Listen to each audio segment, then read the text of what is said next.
Welcome to our Microsoft Excel trainings. When we create charts in Microsoft Excel, it is quite easy to work with the fields inside the charts. For example, in our sales list, we have the sales numbers made by our sales representatives to companies.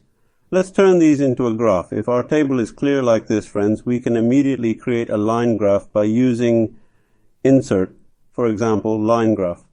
Let me move this graph towards the answer. Let me grab the edge and enlarge it. And if you want to delete the title of the chart here, click on the chart title and click. Pressing Delta after selecting will provide you with a larger graphic area and you will work more comfortably.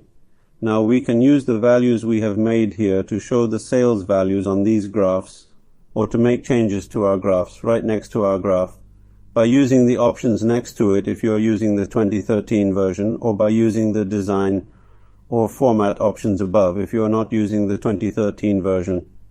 Look, it is possible to add everything from the element addition section to the title, data, labels, and lines here. Everything is possible from handle headings to row headings. After creating the friends values here, each place you click is different. Look, when you click on the line and press the right button, what appears here is the format grid lines. If you click on the text and press the right button, you will see that the format is mirrored. It's different when you click on the numbers, so there isn't actually just one area on the chart. There are values 1, 2, 3 here. There are 4 values.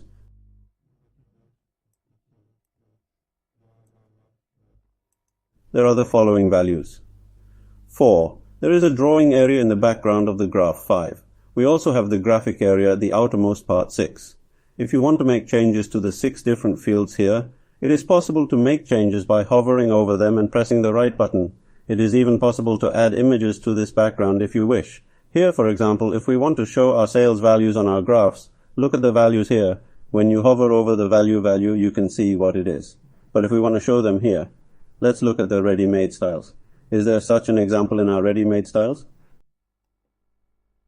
Look, in the ready-made styles, in our example, the values appear. Values over there. Of course, we may need to change these here if we want.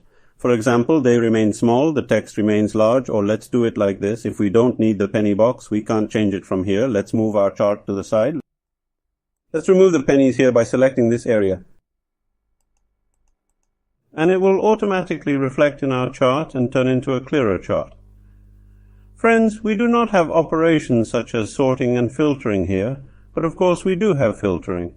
We cannot sort, but we can filter from here. It is possible to make an option such as show all, show only these, or options such as show this company and not that company are possible.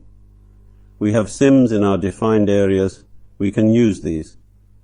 Or it is possible to display our graphic in different colors by using the color options in the Style and Color section, or from here if we want. If there are places where we want to add field titles, such as our chart title or data table, we can select and confirm them here and make changes to our chart. After creating the chart, we have 2 options, Design and Format, in the Chart Tools option at the top. The format is a place we can use, for example, if we want to make white around the values we have selected, or if we want to make a different color, places where we can change the colors of our chart or outlines by using this. If we want to add a new area, add a line, draw here, draw attention like this. These are the places we will use. Creating charts in Excel is very clear and simple, but it is actually a very detailed subject. Those graphs and data may need to be prepared and edited one by one. But these ready-made features, especially in new versions of Excel, provide you with great convenience when it comes to graphics.